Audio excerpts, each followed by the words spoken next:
Hello friends and welcome back for another episode of Indie Impressions. My name is Nick and today we're going to be checking out something called Katanamari by developer Katanamari. And if you couldn't tell by the name, this is actually a game that's very, very akin to something like Katamari Damacy, a game that I've referenced probably about 100,000 times in the course of this series. So this is actually created for the Katamari Game Jam, which is another game jam sponsored by Game Jolt, and they've been putting out tons of these game jams lately, which is fantastic because it's given me stuff like this to look at. And this one in particular is actually created in Unreal Engine 4, and it kind of goes for a minimalistic, simplistic look about it. And our goal is to very casually and in a chill sort of fashion just wander around this beautiful garden of flowers and, very much like Katamari Damacy, get bigger.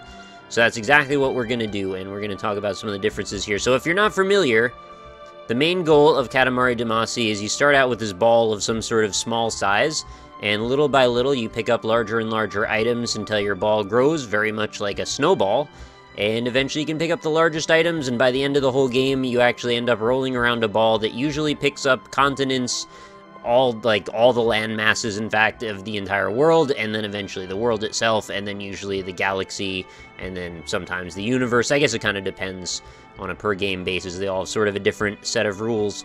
This time we're taking things to a slightly different world. I mean, obviously here we're just picking up flowers of different sizes and scales, and that actually works pretty well because, well, we started off with a square object to begin with, not a, round one, which you'd think would make it hard to roll things up.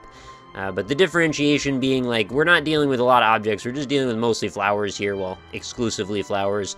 And the whole hazy nature of things with the really just relaxing music playing in the background works really well. It's a whole different vibe that you get from this than you would get from Katamari Damacy, which is generally very, very upbeat, overly happy and just incredibly excited.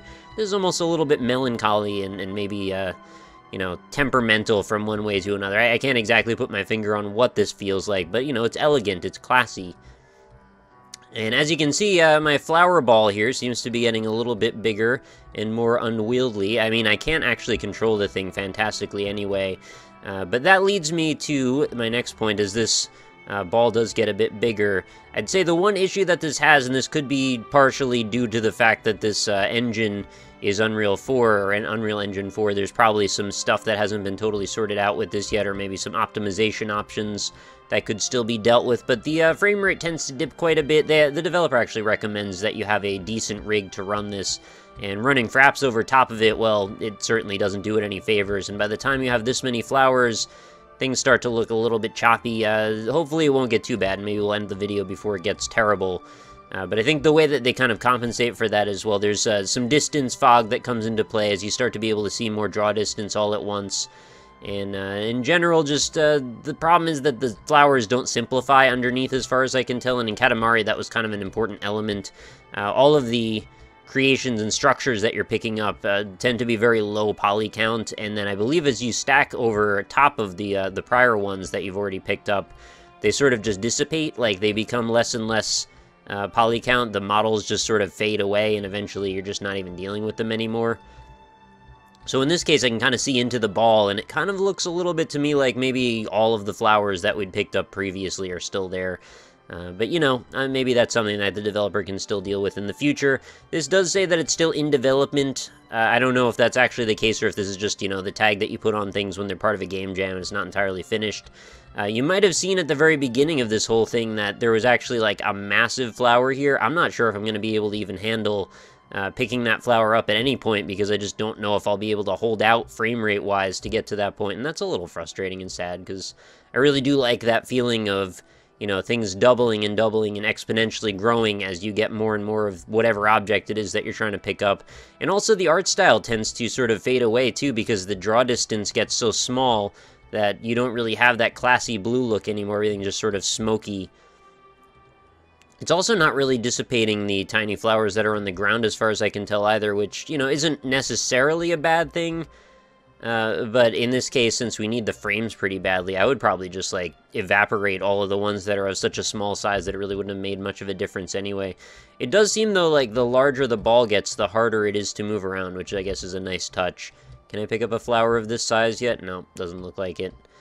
But, you know, I really do like this general gameplay theme, and I do hope that more games are spawned from this game jam idea, and then will result in me probably playing them on the channel, because I just can't get enough of Katamari, and there was never actually a version of it on PC, sadly. Otherwise, I'd probably still be playing it all the time. The last one, I believe, was, Katamari Forever on the PS3? You know, we're long overdue for another Katamari game. I know that the developer moved on to other things, and we may not ever end up with one, but, you know, if the premise ever does recycle in excitement amongst the public, I would be the first one to get on board and be super psyched to go ahead and buy it. I think the music has also gotten so quiet now. I think it's just completely faded away. And I'm not sure if that's because the ball is of such a size now. It's like, well, we're not interested in music anymore. Why are you still playing this? Almost feels like what it's saying. When in the description it sort of made a point of saying, well, play this as long as you want, there's no time constraints or anything, and I guess there's not, but, like, there's frame rate constraints and the music goes away, so it does kind of change your perception of what's going on here. Now everything just looks like it's covered in ash. It looks like I'm rolling a ball of smoke through a field of misty dreams, I guess, or, like, one of the things from Dark Souls 2, which I don't want to go into. Anyway, I don't think there's much else for me to say, and the frame rate is starting to drop to the point where it's getting a little bit awful, so I think that's going to pretty much do it for Katanamari. If there are any new updates to this, though, I'll definitely check them out and let you know, and of course I'll be watching this game jam like a hawk just in case anything else pops up, and if it does, you can pretty much be sure there'll be some coverage here on my channel. So if you'd like to go check this one out yourself, it is totally free to download. You can use it sort of like a benchmark, I suppose, to see how your system performs. And it looks like even with pretty much all the flowers, I might not be able to get the biggest one here at the center. Just a little sad. And I hope this renders okay, given that the frame rate has been mostly under 25 for the last 3 or 4 minutes, which is frustrating. But, you know, still, it's a cool game engine. I've seen a couple other games that have been done in it, and it seems like there's some really good stuff to see with what we can set up here. I think we really need to, like, simplify these meshes. You know, it's great to have the dynamic shadows and stuff, but I would much prefer a solid at least 30 frames per second here. And this is running on a, you know, dual GTX 770 computer with 16 gigs of RAM, so, you know, I think that's really what needs to be done, is some simplification. But anyway, let me know what you think of this video. If you enjoyed it, be sure to let me know that. And if you have any opinions about Katamari in general, or how that gameplay style works, or if you have any ideas of how this particular could be, improved, feel free to chime in the comments. If you enjoyed the video, consider leaving a like, because it helps me to spread the word about more and more indie games that show up of a similar, you know, strangeness, obscurity, and abstraction, all things that I'm definitely interested in. And be sure to come back again tomorrow. New episodes of Indie Impressions go up every single day, so I look forward to bringing you another one tomorrow, and I hope to see you then. Have a fantastic night, everybody.